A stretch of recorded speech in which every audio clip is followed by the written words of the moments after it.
the recording. If you should be getting a notice of that. We will be posting this later on to the CCG website, so you'll be able to review this as well and share it with your colleagues and peers. I want to extend my appreciation to the Dana Center for helping us to resource and to find the folks for this. And I really want to thank Dr. Sonia Ford-Petch from Midland College in Midland, Texas, for her work here.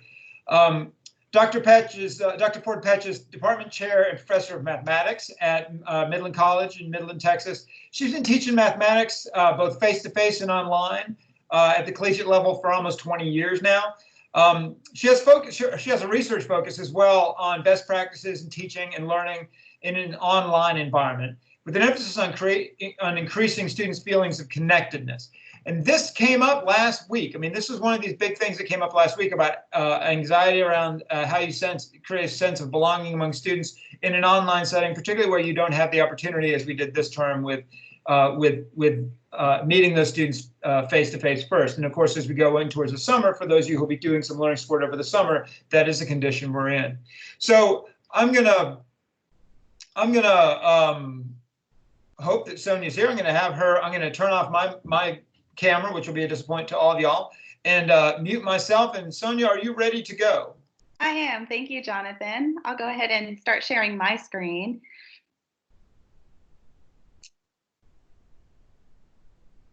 Okay, so thank you again for the invitation. I appreciate it. So in today's webinar, what I want to share with you are a few challenges which you are aware of teaching online in looking at building the sense of community and decreasing these feelings of isolation that can happen not only from students, but also as faculty, we can feel this sense of isolation. And so I want to also talk about our research a little bit. Here we are.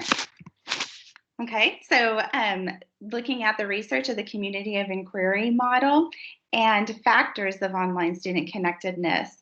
And then I want to explore strategies that will help facilitate this social, cognitive, and teaching presence that we want to create in our online environment. And of course, I'd like to hear from you, as do everyone in the webinar. So please use the chat box. Jonathan's going to help me monitor the chat box, so you're free to type in any questions or thoughts that you have, even as I'm speaking. And then I've built in some time through our hour to be able to share thoughts, either verbally or, again, through the chat box. So let's get started. So a few things to keep in mind as we talk today, that with these feelings of isolation that students or faculty can feel, we can actually create a way and opportunities to reduce these feelings. So there will always be that distance in terms of physical space, but we can do a lot to create this sense of community even online. So also keep in mind that developing an online course takes time. So we have a lot of situations where we will spend a semester or even a year working on developing an online course. So that, of course, is not going to be feasible if you're moving into summer online where you thought you may have been teaching face-to-face. So be supportive, flexible, and understanding even with yourself that knowing the first time may not be the best experience ever, but that's okay, right? We tell our students that we learn from our mistakes. So the same thing happens in the online environment. And so if you feel like you've made a mistake in the class, as long as you're communicating with students, they will be understanding of that mistake and be right there with you and supporting you at the same time. Or at least that's what I found in my teaching. Keep everything simple in your class as much as you can. Don't try to incorporate a lot of extra bells and whistles. Keep it simple, keep the navigation simple so that students know exactly where they need to go. And then the same thing for you, so that you remember exactly where everything is in your course and that you can guide students through the process. And then just to mention that you can meet students synchronously like we're doing right now, or asynchronously, and it's really what you feel comfortable with and what your students feel comfortable with. So, and sometimes it works great if you can meet synchronously maybe once a week, but then it may not be feasible for all students to do that. So keep that in mind and provide the support to students the best that you can. So the community of inquiry model is a model that is pretty prevalent in online learning, and it was developed by Garrison, Anderson, and Archer. And this model describes 3 components that create a quality educational experience. Social presence, cognitive presence, and teaching presence are the 3 key pieces of this model. When we're looking at social presence, we're looking at the ability of learners to communicate in an environment and be able to represent themselves as real people. So this semester, one of the benefits of moving online in the middle of the semester was that we had already met our students face-to-face. And so we had already established a sense of community in our face-to-face classes, and then we could bring that into the online environment. In a beginning class in the online environment, we need to create opportunities to build that sense of community, and we'll talk about some strategies to do that. Teaching presence refers to the design of the online environment, along with the selection of the content, the learning activities, and the assessment that is done in the course. So we want to create an environment as instructors that is simple to navigate, and we want to create this environment where it's easy for students to find the course materials. And then we want to present that material in a meaningful way to help students build understanding. Cognitive presence is going to be the ability of the student to learn the material. So we as instructors, again, want to guide students on how to learn the material. And we can do that by providing study skill strategies. And we can also do that by scaffolding as we move through the course topics. One other piece of research that I want to mention are the factors of online student connectedness. And this was work done by Bollinger and Enan. And I also studied and did my research based on these factors. And in these 4 factors that you can see on the screen, what we found was that students feel comfortable with the technology and they feel that they can express themselves. If those pieces are present, then they're more willing to communicate, and they'll communicate with the instructor more frequently, they'll communicate with their peers, and then they'll interact with the content also. So instructor facilitation is the key that can help encourage students' feelings of comfort and overall feelings of connectedness. And so we want to provide these opportunities for interaction and collaboration. So for the remaining time that we have, I want to talk about actual strategies and things that you can use directly in your classroom that I have used in my classroom online that have worked really well. So I'm going to break this into pieces. So in the first piece, I want to talk about some strategies to help create those feelings of comfort starting on day 1 or even a day or 2 before the semester begins. We want to look at some strategies for establishing cognitive and teaching presence.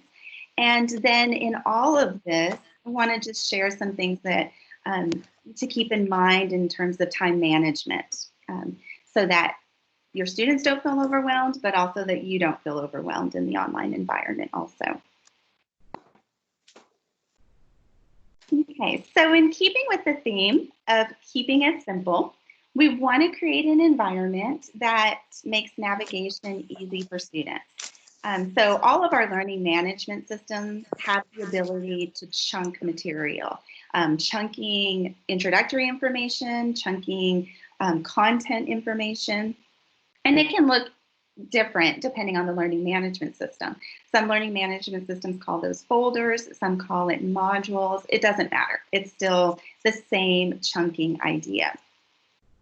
And so we want to make the content and information easy for students to find and in one place. So for example, my learning management system makes use of modules.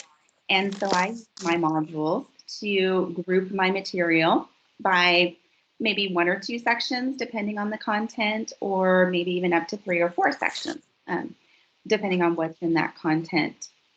And so it's chunked. Everything that students need is in that modules tab, and it's linked out from the modules. If there are any assignments, if there are any readings, videos, everything sits in the modules tab, okay?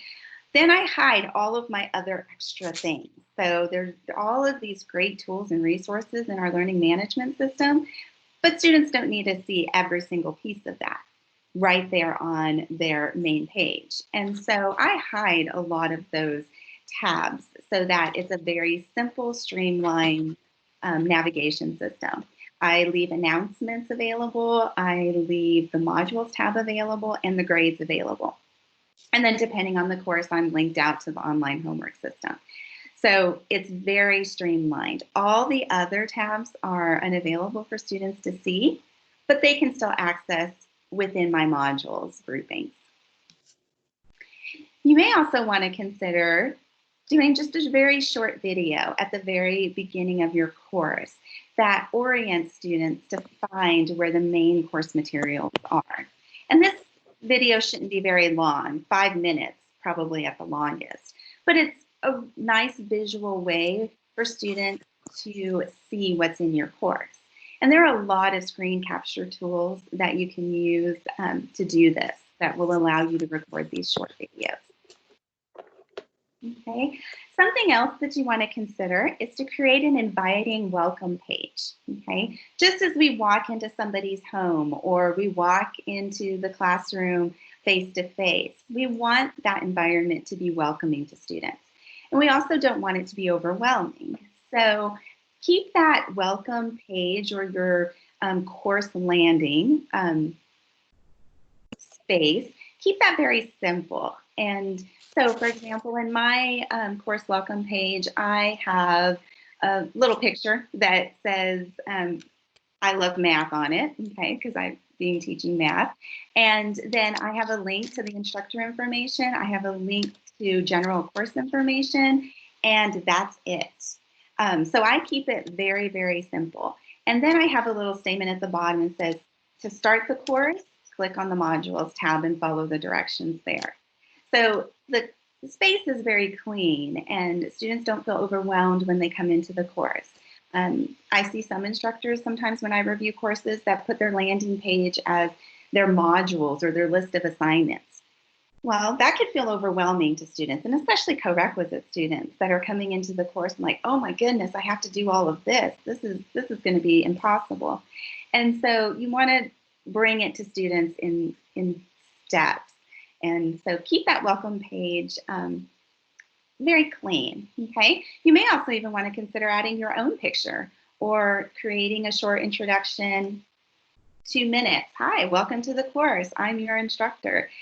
So that students start getting used to seeing you in the course and know that you're going to be available for them. Then you want to have multiple avenues for students to be able to contact you. So you can utilize the messaging app or notification tools in your learning management system. The learning management system that I use is very notification friendly, so students can choose however they want to receive notifications in the course. And so I encourage students to do that so that they don't have to always log into the course. They can get a notification on their phone, they can get it through Facebook, Twitter, whatever tool that they use the most, they can get that information. So make that available to students so that they know how to communicate with you. Okay. When you begin the course, you want to, again, create this comfortable environment. So you want to spend some time to allow students to become familiar. Don't jump straight into content day one and say, okay, you need to start working on this. Give students a day or two in a summer class and maybe even the first week in a long semester course to just orient themselves, to see what the online classroom space looks like for your class. You may even want to send them a message a day or two before the semester even begins and just say, welcome to the class. This is where you go to log into our learning management system. And when you log in, this is what you're going to see. And then you will find lots of information there. So just a really short welcome a day or two before the semester starts is even a good strategy. And then, of course, your assignments. And so I have my introduction assignments required. They are for a grade. I find that students, of course, are not as willing or likely to do assignments if they're optional. So because creating this comfortable space and sense of community is important, I want to assign this for a grade. And so I do this in several ways. I have assignments where students are introducing themselves to me and orienting themselves to the course, but then I also have opportunities for them to interact with each other. So one of the things that I do at the very beginning is ask students to submit a student profile.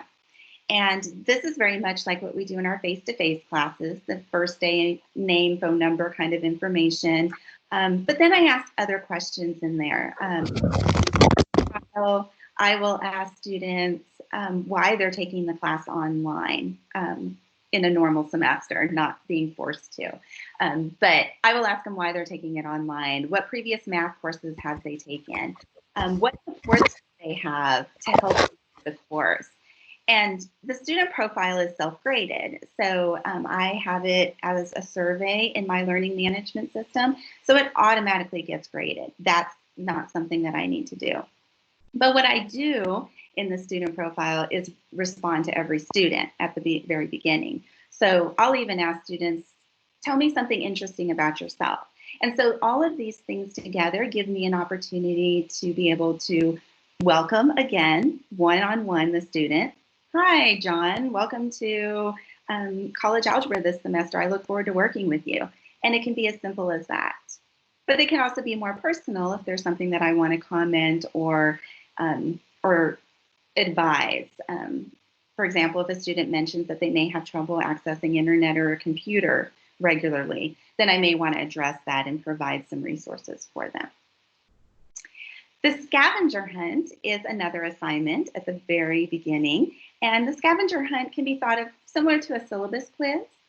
So I ask students in the scavenger hunt, which is also graded automatically through multiple choice questions, different things about the course. But something else that I add in the scavenger hunt are personal questions about me that I've also placed in the course. So I will put in the scavenger hunt assignment, what is my favorite color? And knowing that I have put that same information in one of the documents that describe how to log into the online homework. So if a student comes back and asks me, I can't find your favorite color, what is it? Then I know exactly where they haven't looked in the course yet, and then I can guide them to go to that place so that they see that information. So that's sprinkled everywhere in the introduction information, and then also in the videos that I've created too, in the welcome videos. Okay. Then providing an opportunity for students to introduce themselves to each other is important. So introduction discussions are a very basic way to do this, and it can be as simple as just prompting students with a few questions. Maybe you ask a couple of personal questions that aren't too personal, but something that students may want to share with others to start a conversation. One of the questions that I pose to my students is, if you had a day with no obligations, what would you do? And so that kind of starts a conversation among the students. I also respond to all of the introduction discussion, but I don't do it in the actual discussion. I will respond to the introduction discussions to each student individually in the assignment submissions. So again, students know that I'm present and there, but they also realize that the discussions are a place for them to communicate with each other. And so I want them to create that sense of community among themselves also there. Okay.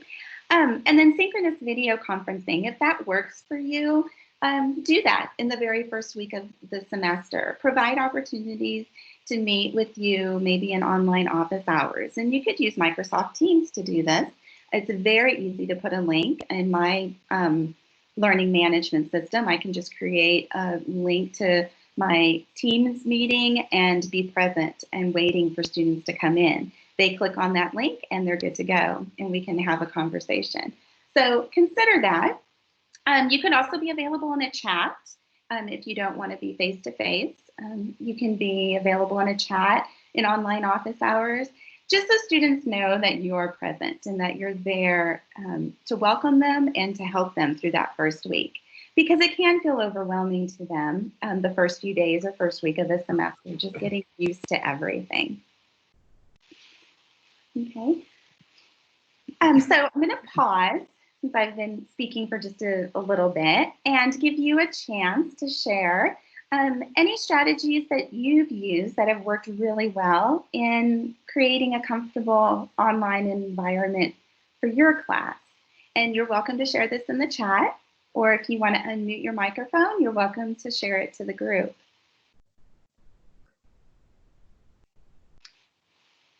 And if you're interested in knowing how to unmute yourself, just click on the little microphone and that will unmute you.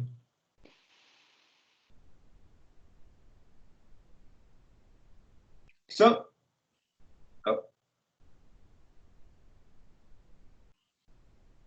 Sonia, a question did come up in the chat. If you could, and you don't need to do it now, but if you could show an example of your landing page. Sure. If you don't mind if I do that at the end, I'd be happy to. Absolutely. Not a problem. In the chat, you mentioned that you respond to student introductions via assignment. I have trouble with students reading my comments in assignments. How do you respond to that? So in the first week, I'm also sending messages to students and through the email feature in the learning management system. And so when I send a message out reminding them about the assignments are due, then I also remind them that they can check submissions, that I'm responding to their assignments and that they want to look at their submission comments to see my responses. One thing you can do if you're concerned about students looking at your submissions is that you could require students respond to your submission. I haven't personally done this yet, but I have worked with another instructor who did not give students full credit for the assignment until they posted a response to the submission, because to that instructor it was really important that they read their submission comments. That was actually an English faculty, that member that was doing that. And so that worked really well for her.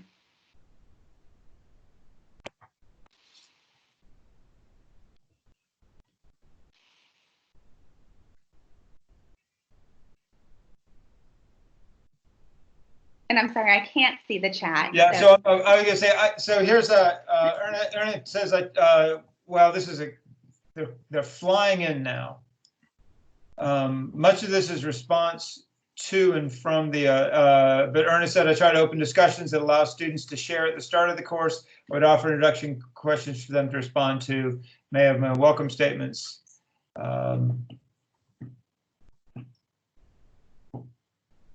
Mary Lamb, in addition to the ones you mentioned, I also send an email and post an announcement where I introduce myself, including a picture and some hobbies. And at the beginning of the course, I have the students do an introductory discussion threads and have students introduce themselves. I also have video assignments scattered through the course. I use Collaborate, Ultra Conferencing to conduct advising sessions, face-to-face meetings, and do presentations. This allows the students to respond to the content in real time. Afia, if I can just ask, how are your students about responding in real time?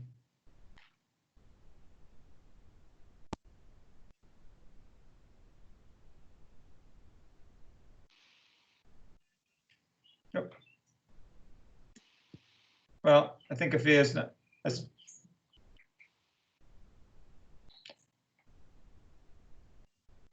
Afia notes they seem to love the interaction. These are great. This is great. So I just discovered that actually it's impossible to capture meeting chats in a logical form. So I'm going to be spending a little bit of time after the meeting copying these over. I really appreciate all this input. That's wonderful. And those are all great suggestions. And I love, yes, providing an introduction video. I didn't mention that in the introduction that I asked students to post in the discussion. I start that introduction and I actually record a video. So I encourage students to use video to post their introductions. And some students will. Some students will just post a picture and then write the rest in text. And then some will just stay with text, which is perfectly fine. I don't require video or pictures so that students post how they feel comfortable. So I love that. Those are all very good suggestions. Thank you. So here's a question from UNG, the University of North Georgia. If the student introductions are discussions, then how is there also an assignment to comment on? They submit a document as well. So for my introduction discussions, I ask them to post a response to my questions, and then I ask them to also reply to at least 2 other students' postings. So I grade the discussion just in effort. I'm not looking for minimum word count. I'm just looking for effort that they have responded to my questions and then replied to 2 other students in the class.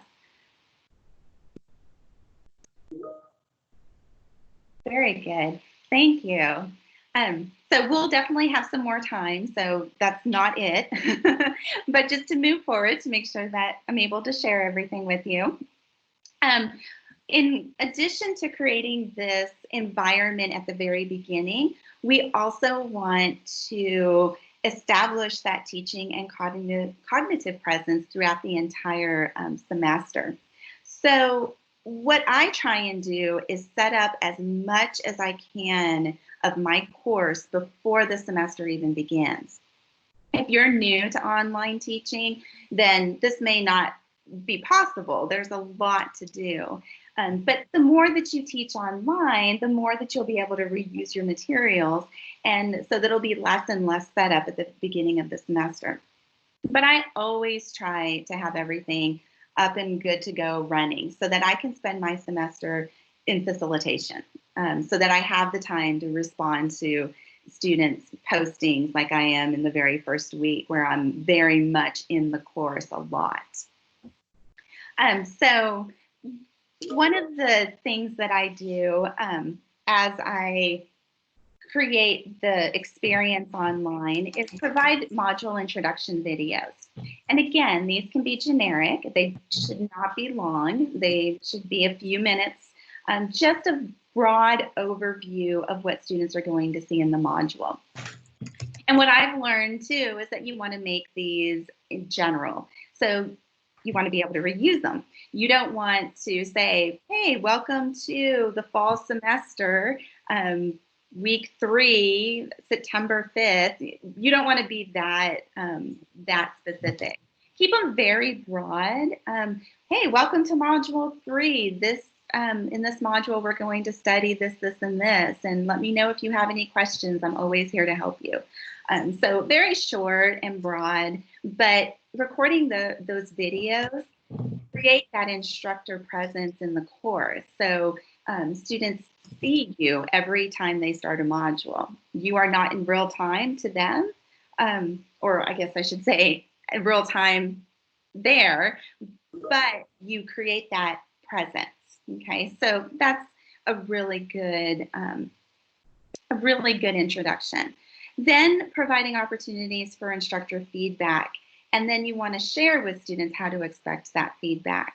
And so I mentioned that I have discussion postings, so I will not necessarily respond to every single discussion posting after the introduction discussion, but I may add a few things in the public discussion, or I may comment directly to individual students, but not necessarily every discussion or every week. I have my discussion set up weekly and my module set up weekly. But I do make comments on their assignments that they've done on their online homework. So even though that is graded and that automatically gets populated into my learning management system, I spend the time every week to make a quick comment to each individual student. Hi, John, great job on Module 5. Simple as that. Or if it's a student who is struggling, hi, John, do you have questions on Module 5? Is there anything that I can do to help? If it's a student that I see not turning in modules, hi, John, I noticed you missed the module. Remember that modules are due, da, da, da.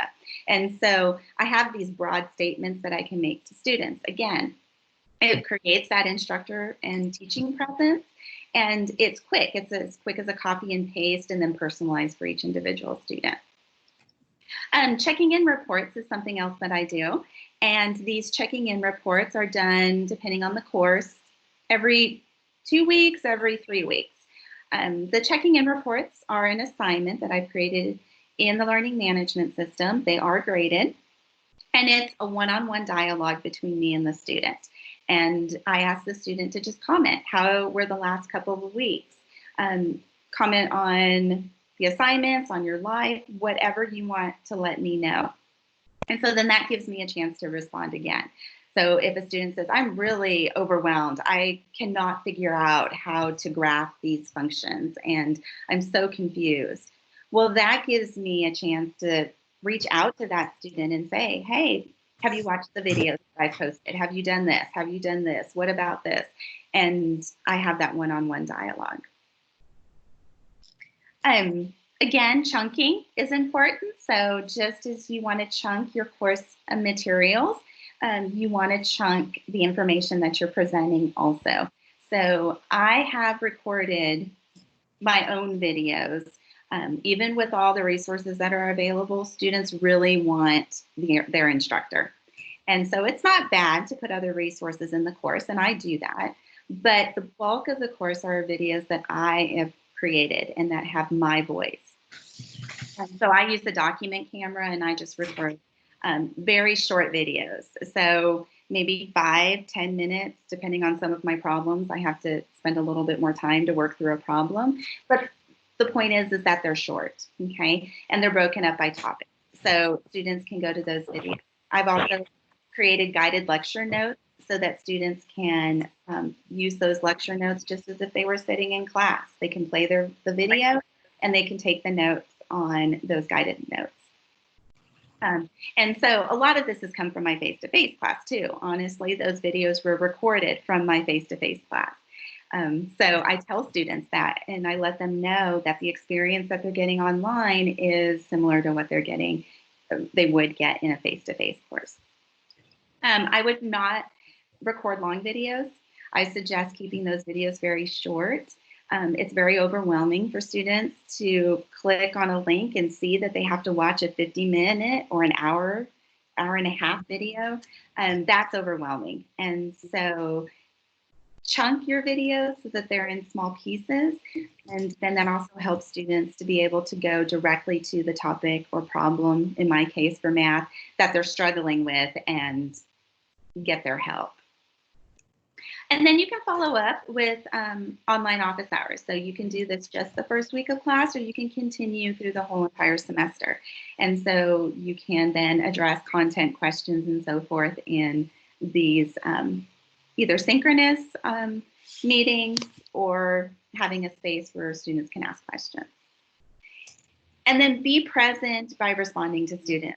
You definitely want to respond to students. Don't let them send you a message and then just not respond, even if it's something that you've already addressed. Maybe you just sent an email that said homework was due on Saturday, and now a student sends you a question and says, when is homework due?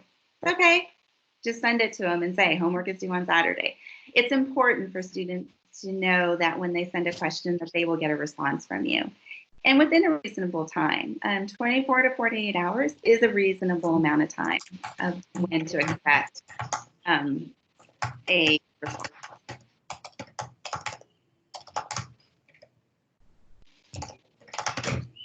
So again, I just want to take a few minutes and allow you the opportunity to share any thoughts that you have that you establish and that you use in your class that establish teaching presence or even cognitive presence.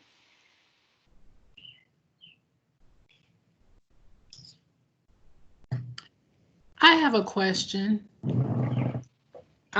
You do checking in reports.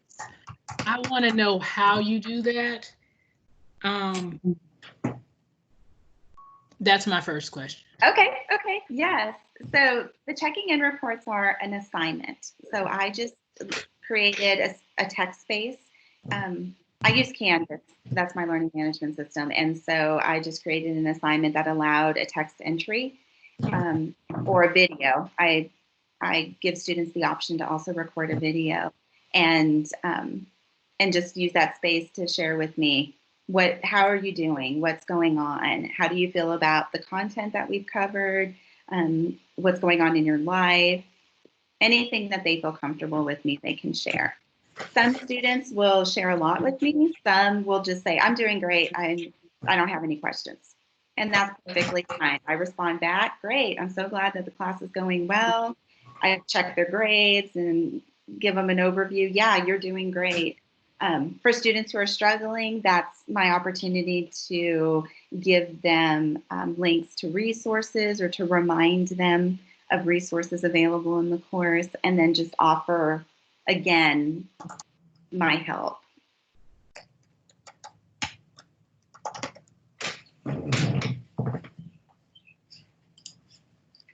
Thank you. Just one other question. I have reused videos and then had comments from students that I need to refresh my videos. Have you ever dealt with that? I haven't yet, no. The videos, I guess they could tell. I mean, I post them on YouTube, so it has the date on there on the YouTube link, but it's embedded within Canvas. So if the only way they see that is if they leave Canvas and copy and paste the link into YouTube. So I haven't, but I try and keep even my content videos very broad also. I don't reference the textbook per se, and in terms of the title, I do use the questions from the textbook, but I don't say, this is the textbook we're using, this is problem number 4, so that I can use them from one semester to the next. As we change editions or change textbooks, I may just have to move them around. My lecture notes that are available, guided notes, it does reference the textbook itself in terms of citation. So the students know where I'm pulling it from. But other than that, I don't usually use dates so that I can reuse the material.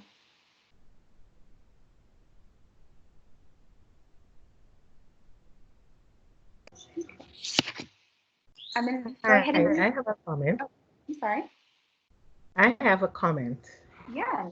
I use, our school use Brightspace. Okay. And we have Turnitin enabled, where students deposit in the assignment drop boxes. So there's voice in there. So when I make comments or I give feedback, then I also use the voice feature to sort of reinforce what I said on the document, just in case they might not read everything. And then I just tell them, of course, give them some praise and then address issues that need to be fixed. So that's another way. If you're grading within the system and you're using Turnitin, there's that feature that you can use. Thank you. That's a great suggestion. Anything that you can personalize, and using voice and video is the #1 way that you can personalize. So yes, that's wonderful. Thank you for that suggestion. You're welcome. So in creating community and social presence, you want to provide opportunities for students to discuss. And you can do this in lots of ways. and there are a lot of tools to do this collaboration. I use the discussion board in my learning management system because it's there, and it's easy for you to use, and students, for the most part, are familiar with the discussion board. So I created several types of discussions. I have 2 discussion forums that are available for the entire semester. One discussion forum that I call the Virtual Cafe. And what this forum is just a place for students to talk about whatever they want to. It does not have to be related to the content.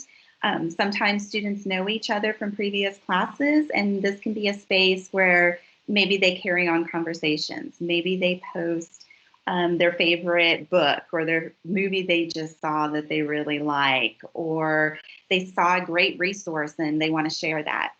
The virtual cafe is just a space for them. I monitor it because I want to make sure that there isn't anything offensive in that space. But as far as commenting, unless a student asks for me to comment specifically, I won't. That's their space. And so that virtual cafe can be done in lots of different ways. I just choose to do it in the discussion forums. I also create a separate discussion forum that I call Ask Questions. And this is the space for students to ask questions about the content. So if they have questions on a specific problem that they're working on in a module, then they can post that. I'm working on section 5.3 in module 5, and I can't understand question 5. Did anybody get it? Okay. So that is a place where they can ask questions there.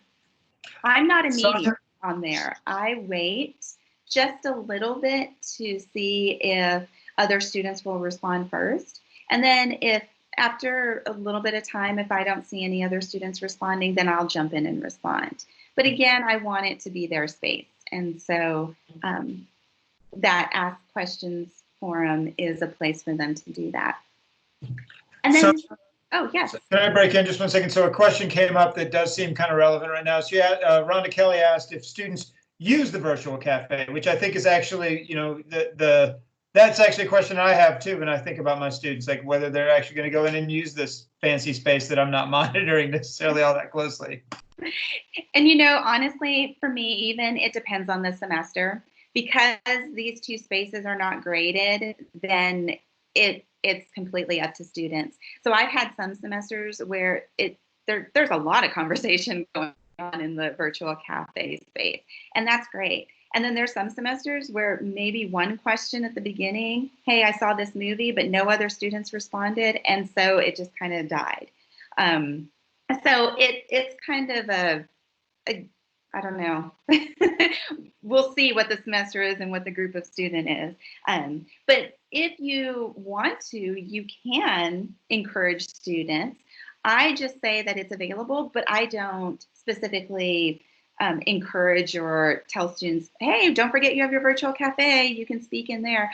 I don't say on that throughout the entire semester or send messages in that way. So that could be something if you want to use that as a place and you really want students to have that outside conversation, you could make it required, or you could just encourage it through frequent messages to the class.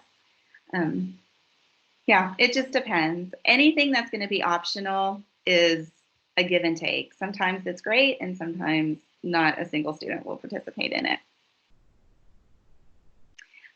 My other discussion forums are focused for study skills.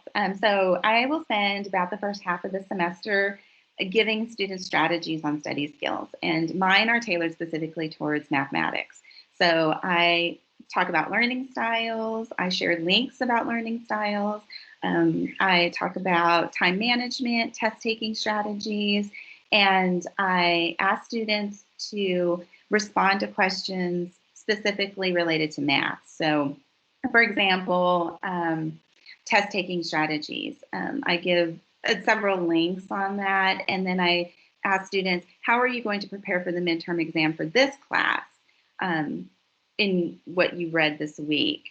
what are some suggestions that you have for other students? And so questions like that, just to start a conversation. My discussion forums are graded.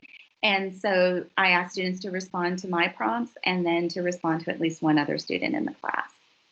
I also spend time with looking at discussion forums of math and sports, math and art, math and other subjects. I prompt students in one discussion forum to find how math applies to their own fields that they're studying. So my discussion forums are not necessarily content-based, but they can be. So you can use your discussion forums or collaborative spaces, what works best for you. So some instructors I know have used their discussion forums as like the ask question space, where they've required students to ask a content question from that module and then respond to another student, which is great. Some have used it as sort of a group work kind of project every week, and that they ask to post a problem and then somebody else solve that problem. So lots of different ways that you can use that space. But the point that I want to make is that there is a space for students to collaborate.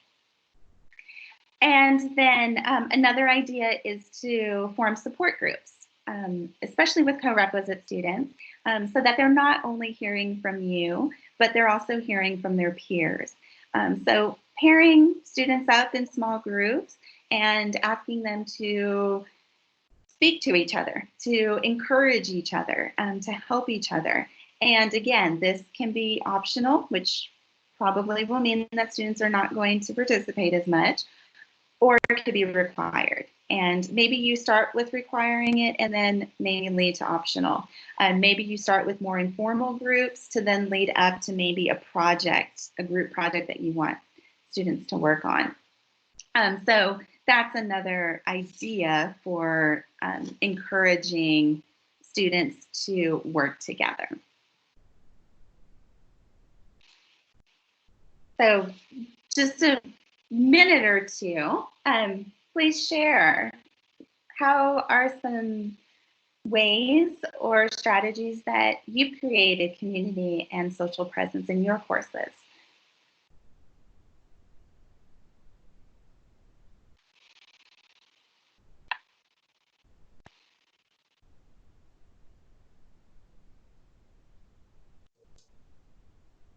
Hi, this is Emily Whaley from Georgia State.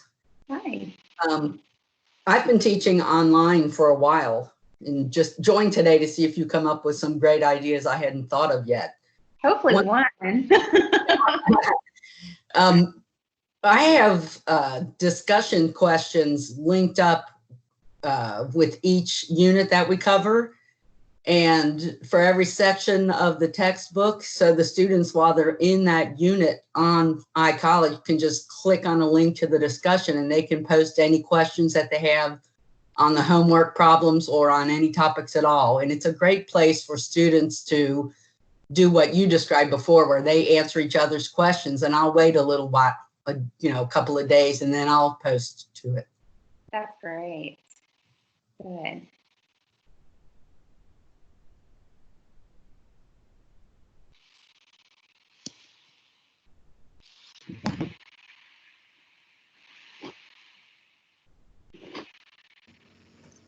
Hi, I have a comment and a question. This is Rhonda Kelly from South Georgia State College. I have been teaching online for a while too, and it just never occurred to me to do meetings with my students until I had to switch in the middle of the semester and accommodate face-to-face students. And that's actually a really good way to continue the social relationships that you've already built up. My question is, I guess it's more of a technical question. When you talk about virtual office hours and inviting students to just come and visit you, are you sending multiple invitations to them for a Teams meeting, or is there a way for them to access you without having to have an invite? Yeah, and I know Teams can work in different ways. in using Canvas, we have an LTI for Microsoft Teams, so I'm able to just choose from my bar and a page to include a link to a Teams meeting. So I keep that link active. It's just an open link, and I tell students I will be there, let's say Tuesday, Thursday from 10 to 11, and just have that link available for them to click on. And you said it's called an LTI, so I know what to tell our tech people I want. Yes, it's an LTI, and they just need to activate it on the administrative side of Canvas. Mm-hmm. Thank you. You're welcome. But I know in Teams you can also send individual meetings, much like you received a link to a meeting today. So you can do that also with your students if you want, and just send a message and say, remember, I'm going to be available online Tuesday at 10 o'clock. Please join me, and here's the link. So you can do that also, and that would remind students too. You always want to remind students. Something that I didn't say as I was talking about the introduction video for each module is that I have the video version in the course, but I send a text version of that because I had created a transcript of each of my introduction module videos. And so I send that transcript as a message every week. So students are also receiving a message from me. So even if they don't click on the video for the module introduction, they still get the same information from the message. So sending multiple avenues of information is always good. I would rather that students get it twice than not see it at all. So that's a good thing to do. This is Emily Whaley again from GSU. In the first half of this semester, each of us who teach online had 10 hours a week of reserved online time where we would sit in our WebEx rooms and students could just drop in. The second half, we had to stop doing that to save bandwidth because the rest of the university joined us online. And so we switched to doing meeting in the WebEx room by appointment only. Okay. And it's a whole different group of students who choose to show up when you meet with them one-on-one. So maybe a blend of the two things is better. That's a great idea, yes. And those office hours for me are the same way. And sometimes students are there and sometimes they're not. It just depends on the week. It depends on the group of students too. Thank you. I just want to finish up. I know we have just a little bit of time left, with just talking a little bit of time management strategies. And I've tried to mention a couple of these as we've been talking throughout the hour. But this can be overwhelming the first time that you're teaching online. Those of us who have been doing it for a while know that teaching online takes time. And so just a couple of things to help is to try and prepare your course as much as you can before the semester starts. That will give you the opportunity to spend more time in the facilitation part, in being present in the course. Assign manageable due dates. And so what I mean by that is that you want to spread out your due dates, and so that not everything is due all the time, especially if you're going to be commenting on the assignments, which I encourage. You want to spread that out so that you can work on it across maybe a week rather than students expecting feedback the next day that they have the assignment done. And also consider the day of the week. For example, I have my homework assignments and discussion forums due on Sunday evening at 11:55 p.m. And I'll get last minute student questions. Of course, I've been asking them to work on their assignment the entire week, but they're going to wait until the weekend to work on it for some. So I will get questions on Sunday for homework that's due that night. One of my colleagues, on the other hand, she wants to reserve her Sundays for her family. So she does not like having the assignments due on Sundays. She will make them due on Tuesday so that she has that time with her family that she'd like to spend. And that's perfectly fine. So just find a time and day that works best for you. And then spread it out. So I will have homework and discussions due on Sunday. I will have the checking in reports due on a Monday or Tuesday, depending on the class. And then I may have quizzes or exams due on Wednesday or Thursday. So it's spread out a little bit throughout the week. Break assignments into chunks also. So especially if you have projects that you want to incorporate into your course, break those into smaller pieces. That's going to help students so that you can scaffold as they're working through the project and give them feedback. And then it also helps in your grading, that you're not going to be grading this huge project all at once from all of these students at the same time, but that you've been grading it as you've been going. And so ideally, it would be a better product when they submit the final project. Take advantage of the filters in your email systems or in your online homework programs. You can send emails to groups of students. Maybe you send an email for a group of students that are excelling in the course and just reminding them, you're doing a great job. I'm so proud of you. Having those encouraging words, even for the A students that are doing really well. And then you can send groups messages to students who maybe are struggling, or maybe students who have all of a sudden disappeared. Where are you? You can send some messages. So utilize those group message capabilities just to make it a little bit easier for you. Something that I've also learned over the years is that I tend to send the same kind of emails every semester. And so I've created just a page in my Canvas account that is not available to students, but is only available to me, where I have all of my list of emails. And so when I go to the next semester, I just go through my page, copy and paste, make minor adjustments for dates and things like that, and then I can send my email. So instead of writing out and thinking through an email, I just edit an email that I've already sent. So that saves time too as you're going from one semester to the next. And then of course, set aside some time to focus on the class. So just like we tell our students, you should be dedicating time to this course, do the same thing. So Emily, I think you mentioned that you had dedicated office hour time for your online students.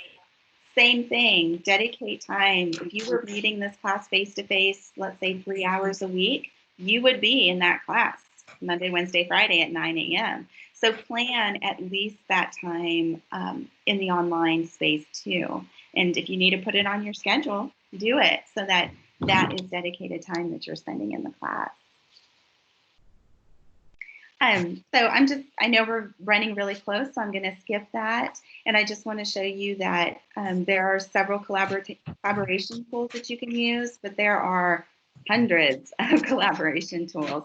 So again, just find something that works best for you. Know how to use the tool. Students will get very frustrated if you don't understand how to use the tool and are asking them to use it. So just practice with yourself and make sure you know how to use the tool before you ask students to do it. So I'll leave that there, and I will be happy to answer any other questions. And in just a minute, I will show you my front page of my course also. And again, we will, we've recorded this. We will share these, the video. We'll also, Sonia has shared the slides with you, so I will send these slides out to everybody too. So you'll have the do-it-yourself version as well as the karaoke version, as it were. But we'll take last questions. And again, we thanks to Roz Barnes Fowler, I know I actually can find all of these chats, so I don't actually lose them. I also need at this point to make sure I thank Connie Richardson at the Dana Center, and I want to make sure I recognize and thank Barbara Brown from the system office for sort of supporting me on the work that we do. So Sonia, do you want to switch over to your homepage, Sure. your landing page? I'm going to stop sharing for a second so that I can find it. Okay. And you don't have to look through all of my crazy computer. That's fair. That's fair. We'll see you doing that, however, since you're still live. Yes, and that's perfectly fine. And I want to thank those of you who are still on the call, those of you who haven't left, and many of you are still there. I want to thank you. This is the best chat I have seen in a meeting since I moved over to Teams. And so really value the input and the sort of suggestions, and sort of put a plug in that, you'll see this again, that I am committed to making a resources page for learning support, but I am not. I am literally not able to do that without y'all putting in stuff that you want to share as resources. So you'll be given another opportunity, because right now I don't really have enough sort of resources to share with anybody. And I really would encourage y'all, if you have things to share, and I'll capture some of these from this chat, but I'll put them up as a resource once I have enough to share. So Sonia's coming back, and Sonia, I'll hand it back over to you.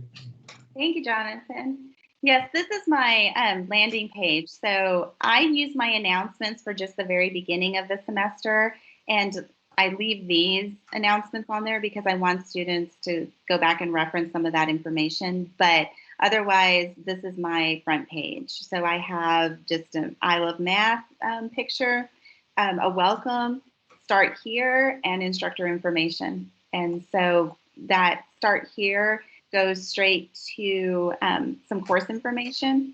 And then under my instructor information, I have a picture of myself and just a short bio and how students can find me, and just a little bit more about me. And then again, here's some reference to the Scavenger Hunt. So I just put in a little piece of information of where I grew up and where I was born, and then tell them that this is going to be in the Scavenger Hunt, so that they see that when they read through it, that it'll be used later. And then my start here will go straight to course information, where I have my welcome video. I do a little bit of the course navigation, and then talk about some of the technical requirements. We're a Quality Matters school, and so we follow those Quality Matters guidelines.